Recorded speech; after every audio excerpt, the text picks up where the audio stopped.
Gold trusted gold buyers మీరు తాకట్టు పెట్టిన బంగారాన్ని విడిపించి ఈ రోజు ఉన్న మార్కెట్ ధరకు కొనబడను.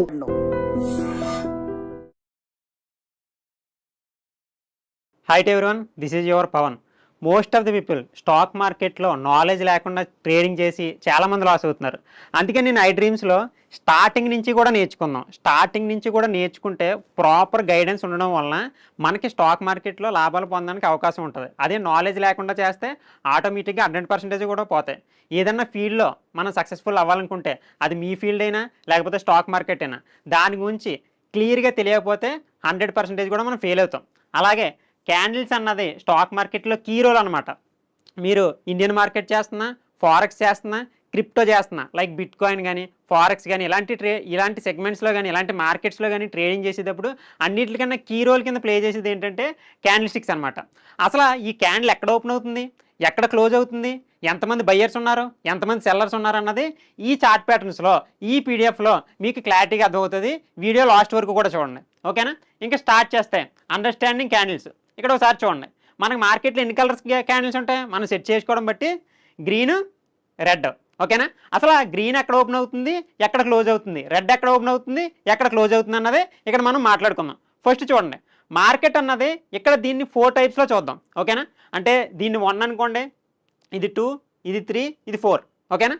సో మార్కెట్ అన్నది గ్రీన్ క్యాండిల్ ఎప్పుడు కూడా కింద ఓపెన్ అవుతుంది, అంటే ఈ క్యాండిల్ ఇక్కడ ఓపెన్ అవుతుంది, ఓకేనా? మీకు డైరెక్ట్గా ఇలా చార్ట్ చూపించాను అనుకోండి, ఇక్కడ మీరు ఎక్కడ ఓపెన్ అవుతుంది ఎక్కడ క్లోజ్ అవుతుందంటే కన్ఫ్యూజ్ అయిపోతారు 100% కూడా. అలా కాకుండా స్టార్టింగ్ ఇలా క్యాండిల్ చూస్తే దీంట్లో ఎక్కడ ఓపెన్ అయింది, బయ్యర్స్ ఎక్కువ ఉన్నారా లేకపోతే సెల్లర్స్ ఎక్కువ ఉన్నారా. చాలామంది ఏమనుకుంటుంటారంటే రెడ్ ఉంటే సెల్లర్స్ ఉన్నారు, లేకపోతే గ్రీన్ ఉంటే బయ్యర్స్ ఉన్నారు అనుకుంటారు. అట్లా కాదు, ప్రెజర్ అన్నది వేరే ఉంటుంది, కలర్ అన్నది మార్కెట్లో అసలు మ్యాటరే కాదు. సో నార్మల్గా మనం ఐడెంటిఫై చేయడానికి మాత్రమే కలర్ ఉపయోగిస్తాం, ఓకేనా? సో ఫస్ట్కి వెళ్ళిపోదాం. సో ఒకసారి ఫస్ట్ స్లాబ్లోకి వస్తే చూడండి, ఇక్కడ మార్కెట్ అన్నది ఇప్పుడు ఓపెన్ అయింది ఈ క్యాండిల్.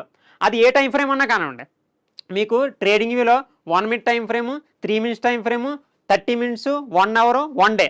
ఇప్పుడు 1 డేలో పెట్టుకున్నారనుకోండి, ఆ రోజు మొత్తం మార్కెట్ కదిలిన మూమెంట్ ప్రకారం ఒక క్యాండిల్ క్రియేట్ అవుతుంది. అదే 30 మినిట్స్లో అయితే ఒక 30 మినిట్స్లో మనకి ఎంతైతే క్యాండిల్ రావుతుందో అక్కడ దాకా ఒకే క్యాండిల్. అంటే 30 మినిట్స్ కాల వ్యవధిలో మార్కెట్లో ఎలా అయితే ఫ్లక్చువేట్ అవుతుందో, ఓపెన్ ఎంత దూరం వెళ్ళింది ఎంత కిందకు వచ్చిందన్న పాయింట్ ఆఫ్ వ్యూలో ఒక క్యాండిల్ అనమాట.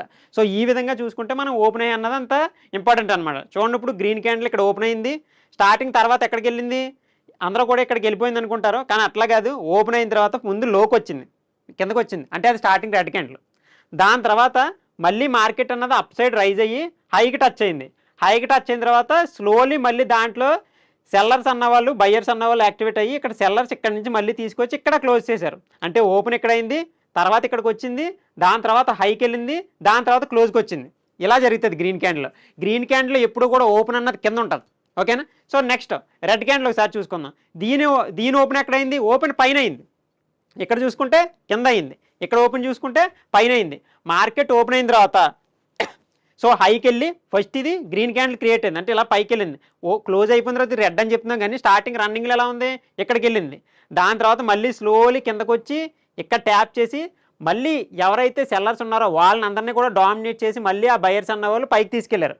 అంటే it's all about money pressure, people pressure కాదు. ఇప్పుడు ఒక 100 పీపుల్ ఆ సైడ్ ఉండి ఒక 100 పీపుల్ ఈ పక్క నుండి ఒక తోట పట్టుకుని లాగుతున్నారు అనుకోండి, ఇట్స్ నాట్ అబౌట్ అట్లా కాదు. ఎవరి స్ట్రెంత్ ఎక్కువ ఉన్నది అన్నది ఆ పక్కన వెళ్తుంది. It's not about people majority, it's all about money majority. A side అయితే మనీ ఎక్కువ ఫ్లో అవుతుందో ఆ సైడ్ అన్నది మార్కెట్ ఫ్లక్చువేషన్ అన్నది ఫ్లో అన్నది వెళ్తుంది అనమాట.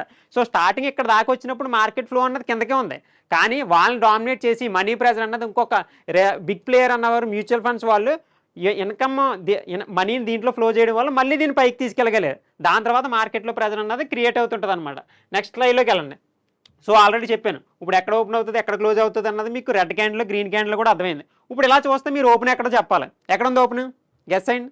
గ్రీన్ క్యాండిల్ ఓపెన్ ఎక్కడ ఉంటుంది, ఇప్పుడు కూడా కింద ఉంటుంది. సో దాని తర్వాత మార్కెట్ అన్నది పైకి వెళ్ళి ఇక్కడ క్లోజ్ అయింది.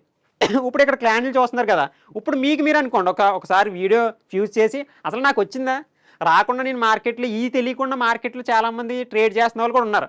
100% కూడా మీరు లాస్ అవుతానికి అదే రీజన్ అనమాట. సో ఇక్కడ చూడండి, ఇప్పుడు ఇలా చూస్తే మీకు ఓపెన్ ఎక్కడ తెలియాలి, క్లోజ్ ఎక్కడో తెలియాలి, లో ఎక్కడో తెలియాలి, హై ఎక్కడో తెలియాలి. ఇక్కడ తెలియలేదంటే నేను ఇందాక స్లైడ్ చెప్పాను కదా, ఒకసారి ఇది ఓపెన్ చేసుకోండి మళ్ళీ చెక్ చేసుకోండి, ఓకేనా? దాని తర్వాత 3వ స్లైడ్ మనకి బీరిష్ క్యాండిల్స్ అంటే రెడ్ క్యాండిల్స్ ఎక్కడ ఓపెన్ అవుతుంది ఎక్కడ క్లోజ్ అవుతుంది నేను ఆల్రెడీ చెప్పాను. సో అక్కడ చూడండి.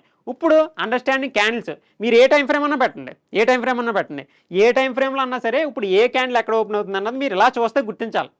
సో ఇలా చూస్తే గుర్తించలేకపోతున్నారంటే మీకు మార్కెట్లో క్యాండిల్ స్టిక్స్ ఇంకా అర్థం కాలేదని అర్థం అనమాట. ఇప్పుడు మార్కెట్లో రెడ్ ఉంది, రెడ్లో ఎక్కడ ఓపెన్ అవుతుంది, ఈ క్యాండిల్ ఉందనుకోండి, ఈ క్యాండిల్ ఇప్పుడు రెడ్ క్యాండిల్ ఎక్కడ ఓపెన్ అవుతుంది market. So most of the people ఇక్కడ అనొచ్చు, కానీ ఎక్కడంటే ఇక్కడ ఉంది చూసారా, ఈ ఎడ్జ్ బాడీ ఉంది చూసారా, ఈ బాడీ దగ్గర ఓపెన్ అవుతుంది, ఫస్ట్ పైకి వెళ్తుంది, దాని తర్వాత కిందకు వచ్చి దాంట్లో మళ్ళీ బయ్యర్స్ డామినేట్ చేసి ఇక్కడ రిజెక్ట్ చేశారు. ఈ క్యాండిల్ చూడండి, డోజీ అంటుంటారు, రిజెక్షన్ క్యాండిల్ అంటుంటారు, డైరెక్షన్ క్యాండిల్ అంటుంటారు. సో మార్కెట్ ఎంత ఫాస్ట్గా వచ్చిన తర్వాత మళ్ళీ అప్ సైడ్ వెళ్ళిపోయింది కదా, అలా వెళ్తున్నప్పుడు మనం క్యాండిల్ స్టిక్స్ ద్వారా ఎలా గుర్తించాలంటే ఇక్కడ రిజెక్షన్ క్యాండిల్ ఉంది కదా, చూడండి దీంట్లో ఫస్ట్ ఇక్కడ దాకా వచ్చిన తర్వాత మార్కెట్లో మళ్ళీ దాన్ని బయ్యర్స్ అన్న వాళ్ళు డామినేట్ చేసి పైకి వెళ్ళి క్లోజ్ చేశారు. అంటే ఒక థాట్ని అక్కడ దాకా లాగిన తర్వాత కూడా మళ్ళీ పీపుల్ అన్న వాళ్ళు ఇక్కడ తీసుకొచ్చారు సెంటర్కి. అంటే వెళ్ళినప్పుడు స్ట్రెంత్ ఆ పక్కన ఉంది, కానీ లాస్ట్ క్లోజింగ్ ఎలా తీసుకొచ్చారు, మళ్ళీ ఈ పక్కే తీసుకొచ్చారు. అంటే అక్కడ వెళ్ళిన వాళ్ళని కూడా మళ్ళీ వెనక్కి లాగగలిగారంటే ఎవరు ప్రెజర్ ఉన్నట్టు, ఇక్కడ బయ్యర్స్ ప్రెజరే ఉన్నట్టు, కానీ కలర్ ఏముంది అక్కడ, రెడ్ కలర్. సో ఈ విధంగా మనకు బయ్యర్స్ ప్రెజర్ ఎలా ఉంది, సెల్లర్స్ ప్రెజర్ ఎలా ఉంది అన్నది ఇక్కడ తెలుస్తుంది. రివర్సల్ క్యాండిల్స్ ఇప్పుడు చెప్పాను కదా, రివర్సల్ క్యాండిల్స్ దీంట్లో బయ్యర్స్ ఎక్కువ ఉన్నారా సెల్లర్స్ ఎక్కువ ఉన్నారా కూడా మీకు తెలుస్తుంది. ఇక్కడ గ్రీన్ క్యాండిల్ ఉంది, కానీ ఇక్కడ బయ్యర్స్ ఎక్కువ ఉన్నారు సెల్లర్స్ ఎక్కువ ఉన్నారంటే దీన్ని సెల్లర్స్ ఎక్కువ ఉన్నారు. ఎందుకంటే మార్కెట్ని రిజెక్షన్ ఎలా చేశారు, ఎప్పుడు కూడా రిజెక్షన్ ఎక్కడైతే అయిందో అక్కడ విక్ ఉంటుంది పైన, ఓకేనా. ఏదైతే రిజెక్షన్ ఇప్పుడు కింద నుంచి అయ్యింది కాబట్టి కింద ఉంది విక్, అంటే ఇక్కడ తీసుకొచ్చి మళ్ళీ పైకి తీసుకెళ్ళిపోయారు. ఇక్కడ ఆల్రెడీ మార్కెట్ వచ్చి మళ్ళీ వెనక్కి తీసుకెళ్ళిపోయారు కాబట్టి కింద విక్ ఉంటుంది. అదే పైన విక్ ఉందంటే కిందకి తీసుకెళ్ళడానికి మార్కెట్ని ఇంట్రెస్ట్గా ఉన్నారు, అదే కింద విక్ ఉందంటే పైకి తీసుకెళ్ళడానికి ఇంట్రెస్ట్ ఉన్నారని చెప్పేసి మనం గుర్తించవచ్చు, ఓకేనా. నెక్స్ట్ స్లైడ్కి వెళ్దాం. రివర్సల్ క్యాండిల్స్ అదే క్యాండిల్ ఎక్కడ పడితే ఎలా రివర్స్ అవుతుంది అన్నది మీకు గుర్తించవచ్చు. ఇది చూడండి, లోలో పడుతుంది మన క్యాండిల్స్, కింద రిజెక్షన్లు పడినాయా, కింద రిజెక్షన్లో పడినప్పుడు మార్కెట్ పైకి వెళ్తుంది. పైన రిజెక్షన్ చూడండి, పైన విక్ ఉందో ఇక్కడ, సో పైన విక్ ఉంది చూసారా, ఆ పైన విక్ ఏదైతే ఉందో ఆ పై విక్ ఉన్నప్పుడు మార్కెట్ కిందకు పడడానికి ఇంట్రెస్ట్ ఉంది. సో మీకు ఇప్పుడు మార్కెట్ అన్నది అర్థమైందని అనుకుంటున్నాను నేను. సో ఈ విధంగా మనం రివర్సల్ క్యాండిల్ చూడండి, ఇక్కడ చూడండి, సో ఇక్కడ పైన రిజెక్షన్ పడినప్పుడు కింద పడుతుంది, అండ్ అదేవిధంగా ఇక్కడ చూడండి. సో మార్కెట్లో మీకు ఇక్కడ సప్లై జోన్ అని కనబడుతుంది కదా, సప్లై జోన్ అంటే ఏంటి నేను చెప్పలేదు అనుకుంటున్నారేమో, ఏం కాదు, మార్కెట్ 2 లేదా అంతకంటే ఒకే ఏరియాని, ఇప్పుడు 100 అనే ప్రైజ్ నెంబర్ ఉందనుకోండి, అదే ఏరియా ఇది ఒక 100 నెంబర్ ప్రైజ్ అనుకోండి, ఇది ఒకసారి మార్కెట్ ట్యాప్ అయ్యి ఇక్కడికి వచ్చింది. సో అండ్ అదేవిధంగా మళ్ళీ మార్కెట్ అక్కడే ట్యాప్ అయిపోతుందంటే అక్కడ సప్లై, ఇప్పుడు ఒక ల్యాండ్ ఉందనుకోండి, సప్లై ఎక్కువ ఉంది, దానికి డిమాండ్ ఎక్కువ ఉంది అంటుంటారు కదా, అంటే ఇప్పుడు డిమాండ్ ఎక్కువ ఉందనుకోండి, ఇక్కడ అందరూ కూడా కొనడానికి చూస్తారు ఆ ప్రైస్ దగ్గర, ఇప్పుడు 10 లక్షల దగ్గర దానికి డిమాండ్ ఎక్కువ ఉంది, సప్లై అంటే ఆ ఏరియా దగ్గర అమ్మేయడానికి ఇంట్రెస్ట్ చూపిస్తున్నారు. అది 15 లక్షలు అయిన తర్వాత ఆ ఏరియాకి వెళ్ళిన తర్వాత ఇక్కడ 10 లక్షలు ఉన్నది 15 లక్షలు అయిన తర్వాత ఆ ల్యాండ్ని మనం అమ్మేద్దామని చూస్తున్నాం. సో కాబట్టి దాన్ని సప్లై అంటారు, అప్ సైడ్ ఉన్నదాన్ని సప్లై అంటారు, కింద ఏదైతే ప్రైస్ ఉంటుందో ఎక్కువసార్లు ట్యాప్ అయి రైజ్ అవుతున్న ఏరియా ఉంటుందో దాన్ని డిమాండ్ అంటారు, ఓకేనా. సో మార్కెట్ ఇప్పుడు అర్థమైంది అనుకుంటున్నాను అది. దాని తర్వాత డోజీ క్యాండిల్స్ చూడండి, డోజీ క్యాండిల్స్ అన్నాయి. సో ఇక్కడ మీకు అప్ సైడ్ విక్ ఉంది, డౌన్ సైడ్ విక్ ఉంది, అంటే బయ్యర్స్ సెల్లర్స్ ఈక్వల్గా ఉన్నారనమాట. మార్కెట్ డిసిషన్ తీసుకుంటుంది ఎప్పుడైతే ఇలాంటి క్యాండిల్ పడిన తర్వాత, ఇప్పుడు ఇలా పడిన తర్వాత ఇప్పుడు గ్రీన్ క్యాండిల్ పడి దీని హైని బ్రేక్ ఇచ్చింది అనుకోండి, న్యూట్రల్ క్యాండిల్ ఉంది, దీని హైని బ్రేక్ ఇచ్చింది అనుకోండి, అంటే ఇప్పుడు దాకా బయ్యర్స్ సెల్లర్స్ ఈక్వల్గా ఉన్నవాళ్ళు బయ్యర్స్ ఎక్కువగా యాక్టివేట్ అయ్యి మార్కెట్ ట్రెండ్ని అప్ సైడ్కి తీసుకెళ్ళడానికి ఇంట్రెస్ట్ ఎక్కువ ఉన్నారని చెప్పేసి మనం గుర్తించవచ్చు అనమాట. సో ఇలాంటి వాటిలో ఇప్పుడు మీరు అనుకోండి ఒకసారి, ఈ క్యాండిల్లో ఎవరు ఎక్కువ మంది ఇంట్రెస్ట్ చూపిస్తున్నారు, అప్ సైడ్ వెళ్ళడానికి మార్కెట్ ఇంట్రెస్ట్ ఉందా, డౌన్ సైడ్ వెళ్ళడానికి. నేను ఇందాక చెప్పాను కదా, కింద విక్ ఉందంటే ఇప్పుడు కూడా అప్ సైడ్కే, అప్ సైడ్ విక్ ఉందంటే డౌన్ సైడ్కి మార్కెట్ ఇంట్రెస్ట్ చూపిస్తున్నారని మనం డైరెక్షన్ని గుర్తించవచ్చు అనమాట. సో చూడండి, ఇక్కడ మార్కెట్ రిజెక్షన్ పైన ఎక్కువ విక్ ఉంది కాబట్టి డౌన్ సైడ్ అన్నది మనకి వచ్చింది, ఓకేనా. సో చలో నెక్స్ట్ ఈ స్లైడ్ చూడండి, ఈ స్లైడ్ చూడండి. నేను ఆల్రెడీ చెప్పాను ఇక్కడ మనకి 15 మినిట్స్ క్యాండిల్ 1 అవర్, అంటే ఎన్ని 15 మినిట్స్ క్యాండిల్స్ కలిపితే ఒక 1 అవర్. సో 4 15 మినిట్స్ అంటే 15 మినిట్స్కి ఒక క్యాండిల్ క్లోజ్ అవుతుంది, 15 మినిట్స్కి ఒక క్యాండిల్ క్లోజ్ అవుతుంది. అలా 15 మినిట్స్ క్యాండిల్స్ క్లోజ్ అయితే ఒక 1 అవర్ క్యాండిల్, అంతే కదా. ఇప్పుడు ఒక 1 అవర్లో ఎన్ని మినిట్స్ ఉంటాయి, 60 మినిట్స్ కదా. సో 60 మినిట్స్ అంటే 1 మినిట్ క్యాండిల్స్ 60 పడితే 1 అవర్ క్యాండిల్. అదే డే కంటే మార్కెట్ ఎన్ని అవర్స్ ఉంటుంది, 6 అవర్స్ ఉంటుంది. సో 6 అవర్స్ కలిపి ఒక డే క్యాండిల్, ఓకేనా. సో ఇలా మనకి చూడండి, ఇది చూడండి, ఇప్పుడు మీకు అర్థమవుతుంది. Market first 15 minutes candle starting ఎక్కడ ఓపెన్ అయిందంటే ఇక్కడ ఓపెన్ అయింది కదా, ఎందుకంటే ఓపెనింగ్ క్లోజింగ్ ఎలాగ అర్థమైంది కదా మీకు. సో ఇక్కడ ఓపెన్ అయింది, దాని తర్వాత మార్కెట్ ఏమైంది, స్లోలీ నెక్స్ట్ క్యాండిల్ ఇక్కడ దాకా వచ్చింది. ఈ ఓవరాల్ 4 క్యాండిల్స్లో ఓపెనింగ్ ఇక్కడ అన్నిటికంటే కిందకు వచ్చిన క్యాండిల్ ఏదంటే ఇక్కడికే కదా వచ్చింది, ఇక్కడ ఇది లో, కాబట్టి లో డ్రా చేశారు. దాని తర్వాత హై ఎక్కడికి వెళ్ళింది, ఈ 4 క్యాండిల్స్లో పైకి వెళ్ళిన మూమెంట్ ఏది అంటే ఇక్కడికే. సో హై ఇక్కడ జనరేట్ చేసింది. దాని తర్వాత మార్కెట్ అన్నది స్లోలీ ఇక్కడికి వచ్చి ఇక్కడ క్లోజ్ చేసింది. కాబట్టి ఇది ఓపెన్, ఇది లో, ఇది హై, ఇది క్లోజ్. కాబట్టి ఏదైతే ఈ వెనక్కి వచ్చేసిన రిజెక్షన్ ఉందో అది విక్స్ కింద కన్వర్ట్ అయింది. ఏదైతే మధ్యన బాడీ ఉందో ఓపెన్ క్లోజ్ మధ్యన బాడీ ఉంది, ఇక్కడ ఓపెన్కి క్లోజ్కి మధ్యన ఉన్నది చూసారు ఈ లైన్లు, ఈ 2 లైన్లు, ఈ 2 లైన్ల మధ్య భాగమేమో బాడీ కింద కన్వర్ట్ అయింది. అలా అనమాట 1 అవర్ టైం ఫ్రేమ్ ఇంకో అలా మనం 1 అవర్ టైం ఫ్రేమ్ కానీ 15 మినిట్స్ కానీ అలా మనం మోడిఫై చేసుకోవచ్చు అనమాట. అంటే లోవర్ లెవెల్ నుంచి హయ్యర్ లెవెల్ నుంచి కొంతమంది అంటుంటారు 15 మినిట్స్ క్లోజింగ్ తర్వాత మనం 3 మినిట్స్లో ఎంట్రీ తీసుకోవాలని చెప్పేసి. అంటే అలా ఎలా గుర్తిస్తారంటే ఇట్లాగే. సో 15 మినిట్స్లో అనాలిసిస్ చేసి తర్వాత 3 మినిట్స్లోకి మోడిఫై చేసి దాన్ని మనం ఎంట్రీ కింద మనం తీసుకోవచ్చు అనమాట. ఓకేనా. దాని తర్వాత నెక్స్ట్ స్లైడ్లోకి వెళ్తున్నాను, మీకు అర్థమవుతుంది అనుకుంటున్నాను నేను. సో ఇక్కడ చూడండి, ఇందాక చెప్పాను కదా 1 మినిట్ టైం ఫ్రేమ్లో క్యాండిల్ ట్రేడింగ్ వేలో మీకు మేబీ ట్రేడింగ్ తెలిస్తే అర్థమవుతుంటుంది మీకు. చూడండి ఇప్పుడు ఫస్ట్ క్యాండిల్ ఎక్కడ ఓపెన్ అయింది, ఎక్కడ ఓపెన్ అయింది. 15 మినిట్స్లో ఎన్ని 1 మినిట్ క్యాండిల్ ఉంటాయి, ఎన్ని ఉంటాయి 15 కదా. సో చూడండి ఇక్కడ లెక్కటండి 15 క్యాండిల్స్ ఉంటాయి మీకు. 15 క్యాండిల్స్ ఫస్ట్ క్యాండిల్ ఓపెనింగ్ ఎక్కడైంది, తర్వాత లో ఎక్కడికి వచ్చింది, తర్వాత హై ఎక్కడ జనరేట్ చేసింది, లో ఎక్కడ జనరేట్ చేసింది. ఏదైతే ఓపెన్ క్లోజ్ మధ్య భాగాన్ని మనం బాడీ కింద, ఏదైతే పైకి వెళ్ళి మళ్ళీ రిజెక్షన్ వచ్చి ఇక్కడికి వస్తుంది కదా దాన్ని విక్ అప్ సైడ్ విక్ కింద, ఏదైతే కిందకు వచ్చి మళ్ళీ పైకి వెళ్ళిపోయిందో దాన్ని లోవర్ విక్ కింద మనం కన్వర్ట్ చేసుకుంటాం అనమాట. ఓకేనా. సో ఇది కూడా అర్థమైంది అనుకుంటున్నాను. తర్వాత ఈవినింగ్ స్టార్ అంటే ఏంటంటే మార్కెట్లో మనకి ఎలా జనరేట్ అయింది అనుకోండి. ఇక్కడ చూడండి ఇది 5 మినిట్స్ క్యాండిల్, ఇది 5 మినిట్స్ క్యాండిల్, ఇది 5 మినిట్స్ క్యాండిల్, 5 మినిట్స్ క్యాండిల్ కలిపితే ఒక 15 మినిట్స్ క్యాండిల్ కదా. ఓకేనా. సో మీకు 5 మినిట్స్లో ఇలా 3 క్యాండిల్ వచ్చాయంటే 15 మినిట్స్లో ఎలా ఉంటుంది అది. ఓకేనా, అర్థమైంది అనుకుంటున్నాను. సో ఇక్కడ ఓపెన్ అయింది, ఇక్కడ క్లోజ్ అయింది, ఇలా మనకు కనబడుతుంది కదా. సో రిజెక్షన్ డౌన్ సైడ్ ఉంది కాబట్టి మీకు సైకాలజీ అర్థమైతే సరిపోతుంది. ఇలా ఎప్పుడైతే క్యాండిల్ రాయిందో దాన్ని ఈవినింగ్ స్టార్ అని, షూటింగ్ స్టార్ అని చెప్పేసి నేమ్స్ ఉంటాయన్నమాట. ఇది ఎక్కడ క్రియేట్ అవుతుందో చెప్పండి. మార్కెట్లో ఇది అప్ సైడ్ డ్రా అవుతుందా, రిజెక్షన్ పైన ఉంది కాబట్టి అప్ సైడ్ డ్రా అవుతుంది, డౌన్ సైడ్ డ్రా అవుతుందా, majority times up side draw అవుతుంది. ఎప్పుడైతే మార్కెట్ ట్రెండ్ అప్ సైడ్ వెళ్ళి అక్కడ ఎలాంటి క్యాండిల్ డ్రా అయిందో అప్పుడు మార్కెట్ మళ్ళీ రివర్సల్గా కిందకు వచ్చేస్తుందని చెప్పేసి మనం అర్థం చేసుకోవచ్చు అనమాట. ఓకే. సో దాని తర్వాత చూడండి చెప్పాను కదా ఈవినింగ్ స్టార్ కానీ, షూటింగ్ స్టార్ కానీ, మార్నింగ్ స్టార్ అంటే కింద రిజెక్షన్ ఉందంటే ఆ మార్కెట్ ట్రెండ్లో డౌన్ సైడ్ వస్తుంది అనమాట. ఇక్కడ చూడండి మార్నింగ్ స్టార్ కింద వస్తుంది కదా. ఎప్పుడైతే మార్కెట్ ట్రెండ్ ఎలా క్రియేట్ అయిందో, ఎప్పుడైతే మార్నింగ్ స్టార్ వచ్చిందో అప్పుడు మార్కెట్ అప్ సైడ్ వెళ్తుందని చెప్పేసి అర్థం అనమాట.